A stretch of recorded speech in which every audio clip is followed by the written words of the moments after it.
মোদির সঙ্গে বৈঠকে হাসিনার প্রত্যর্পণ প্রসঙ্গ তুললেন ইউনূস। থাইল্যান্ডকে ভিসা প্রক্রিয়া সহজ করার আহ্বান জানিয়েছেন অধ্যাপক ইউনূস। মোহাম্মদপুর থানার কাছে এক পুলিশ কর্মকর্তাকে মারধর, মুঠোফোন ছিনতাইয়ের অভিযোগ। চ্যানেল পূর্ব বাংলার শিরোনাম শুনলেন, এখন বিস্তারিত। অন্তর্বর্তী সরকারের প্রধান উপদেষ্টা অধ্যাপক মোহাম্মদ ইউনূস ও ভারতের প্রধানমন্ত্রী নরেন্দ্র মোদি আজ শুক্রবার থাইল্যান্ডের রাজধানী ব্যাংককে দ্বিপক্ষীয় বৈঠক করেছেন। বৈঠকে মোদির কাছে বাংলাদেশের সাবেক প্রধানমন্ত্রী শেখ হাসিনার প্রত্যর্পণ প্রসঙ্গ তুলেছেন অধ্যাপক ইউনূস। আজ দুপুরে ব্যাংককে অনুষ্ঠিত ইউনূস মোদি বৈঠক নিয়ে জানতে চাইলে প্রধান উপদেষ্টার প্রেস সচিব শফিকুল আলম এ তথ্য জানান।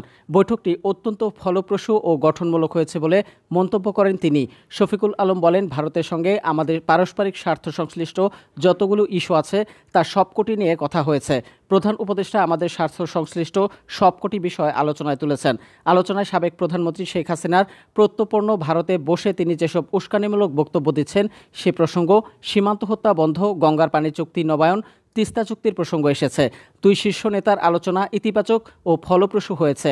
আমাদের সাথে যে পারস্পরিক স্বার্থ সংশ্লিষ্ট যতগুলো ইস্যু ছিল সবগুলো নিয়ে কথা হয়েছে এবং আমরা আমাদের যেগুলো স্বার্থ সংশ্লিষ্ট যতগুলো বিষয় ছিল সবগুলো বিষয়ই আমাদের চিফ অ্যাডভাইজার মহোদয় সেই মিটিংয়ে বলেছেন। যেমন শেখ হাসিনার প্রত্যর্পণ বিষয়ে কথা হয়েছে, শেখ হাসিনা যে ওইখানে বসে অনেক ধরনের ইনসেন্ডিয়ারি কমেন্ট করছেন সেগুলো বিষয়ে কথা হয়েছে। আমাদের দুই দেশের মধ্যে যে গাঞ্জেস ওয়াটার ট্রিটিটা আপনি জানেন যে নতুন করে এটার এক্সপায়ার হয়েছে, নতুন করে ট্রিটিটা হওয়ার আবার কথা হচ্ছে এবং তিস্তা ওয়াটার, এগুলো সবগুলো নিয়েই কথাবার্তা হয়েছে। আমি বলবো যে মিটিংটা খুবই কনস্ট্রাকটিভ, প্রোডাক্টিভ এবং ফ্রুটফুল হয়েছে। ব্যাংককের সাংগ্রিলা হোটেলে ষষ্ঠ বিমস্টেক শীর্ষ সম্মেলন শেষে আজ স্থানীয় সময় মধ্যাহ্নের পর দুই প্রতিবেশী দেশের শীর্ষ নেতারা দ্বিপক্ষীয় বৈঠকে বসেন। অধ্যাপক ইউনূস অন্তর্বর্তী সরকারের দায়িত্ব গ্রহণের পর প্রথমবারের মতো তাঁর সঙ্গে নরেন্দ্র মোদির বৈঠকে মিলিত হলেন।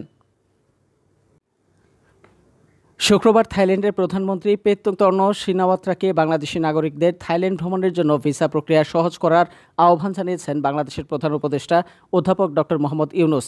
বিমস্টেক শীর্ষ সম্মেলনের পরিসরে থাইল্যান্ডের প্রধানমন্ত্রীর সঙ্গে অনুষ্ঠিত বৈঠকে তিনি এই বিষয়টি উত্থাপন করেন। প্রধান উপদেষ্টা বলেন, ঢাকা শহরে অবস্থিত থাই দূতাবাসের ভিসা প্রক্রিয়া পরিচালনার সক্ষমতা সীমিত হওয়ায় বাংলাদেশিদের জন্য দীর্ঘ দেরি হচ্ছে এবং ভিসা প্রক্রিয়ায় দীর্ঘ সারি তৈরি হচ্ছে। যারা থাইল্যান্ডে চিকিৎসা নিতে আসেন তারা ভিসা সম্পর্কিত অনেক সমস্যার সম্মুখীন হচ্ছেন। অধ্যাপক ইউনূস মন্তব্য করেন এবং এ বিষয়ে থাই প্রধানমন্ত্রীকে সহযোগিতার জন্য অনুরোধ করেন।